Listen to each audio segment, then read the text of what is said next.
Shalom sahabat-sahabatku, kembali kita dalam Renungan Kristen Sahabat Yesus Ministry.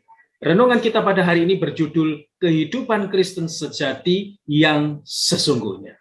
Sahabat-sahabatku, perhatikan baik-baik beberapa dasar ayat Alkitab atau firman Tuhan berikut ini, di mana di dalam ayat-ayat tersebut menunjukkan bahwa kehidupan kekristenan yang sesungguhnya itu tidak terlepas dari yang namanya penderitaan.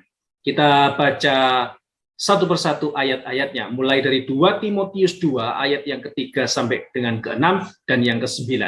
Demikian bunyi firman Tuhan. Ikutlah menderita sebagai seorang prajurit yang baik dari Kristus Yesus, seorang prajurit yang sedang berjuang, tidak memusingkan dirinya dengan soal-soal penghidupannya, supaya dengan demikian ia berkenan kepada komandannya. Seorang olahragawan hanya dapat memperoleh mahkota sebagai juara apabila ia bertanding menurut peraturan-peraturan olahraga. Seorang petani yang bekerja keras haruslah yang pertama menikmati hasil usahanya. Karena pemberitaan Injil inilah aku menderita, malah dibelenggu seperti seorang penjahat. Tetapi firman Allah tidak terbelenggu. Kemudian di dalam 2 Timotius 3 ayat yang ke-12. Memang setiap orang yang mau hidup beribadah di dalam Kristus Yesus akan menderita aniaya.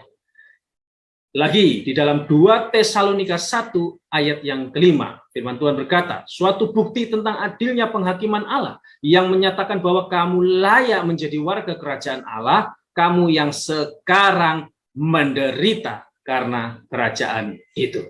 Amin. Perhatikan kata-kata yang digunakan di sana. Mulai dari menderita, berjuang, bertanding, bekerja keras, menderita lagi.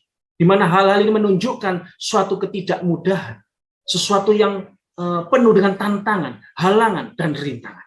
Sahabat-sahabatku, tidak ada dalam kamus kekristenan bahwa hidup Kristen itu istimewa, enak terus, santai-santai, selalu mulus, selalu sehat, tidak boleh sakit, tidak boleh miskin, pasti kaya, dan sebagainya.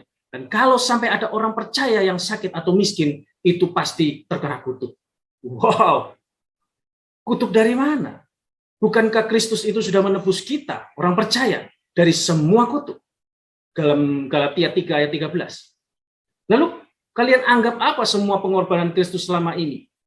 Main-main, hoaks. Apa sudah tidak berlaku lagi ayat firman Tuhan yang ada di dalam Galatia itu?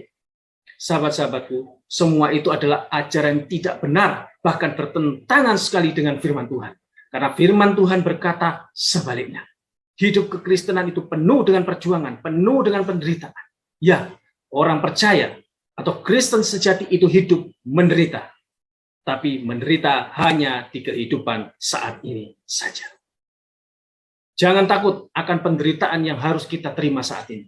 Memang kita menderita di kehidupan saat ini, tetapi tidak di kehidupan yang akan datang, yaitu kehidupan kekal di sorga bersama-sama dengan Bapa. Jangan pernah takut menderita sebagai seorang Kristen. Jangan pernah takut jika kita harus menderita dan bahkan mati demi Kristus sebagai seorang Kristen. Dalam bahasa Yunani, Kristos ya, Kristen itu artinya pengikut Kristus. Sebab Tuhan menjamin kehidupan kita yang akan datang, bahwa kita akan hidup bersama-sama dengannya. Itu ada di dalam 2 Timotius 2 ayat yang ke-11. Firman Tuhan berkata, benarlah perkataan ini, jika kita mati dengan Dia, kita pun akan hidup dengan Dia. Amin. Sahabat-sahabatku, sekali lagi saya katakan, jangan pernah takut menghadapi penderitaan karena Kristus. Jangan takut hidup sebagai seorang Kristen yang harus menderita saat ini. Jadilah kuat, ikutlah ambil bagian dalam penderitaan Kristus dengan memberitakan Injil. Penderitaan yang kita alami karena namanya tidak akan sia-sia. Tuhan menjamin dengan kesetiaannya, Ia akan menyertai kita sampai selama-lamanya. Seorang penafsir bernama Matthew Henry berkata, orang-orang yang dengan setia taat kepada Kristus dan kepada kebenaran-kebenaran dan jalan-jalannya, apapun yang harus mereka tanggung, pasti akan mendapatkan keuntungan dari semuanya itu di dunia yang lain. Haleluya. Amin. Tetap semangat, tetap percaya kepada Tuhan Yesus apapun yang terjadi. Tuhan Yesus memberkati. Shalom.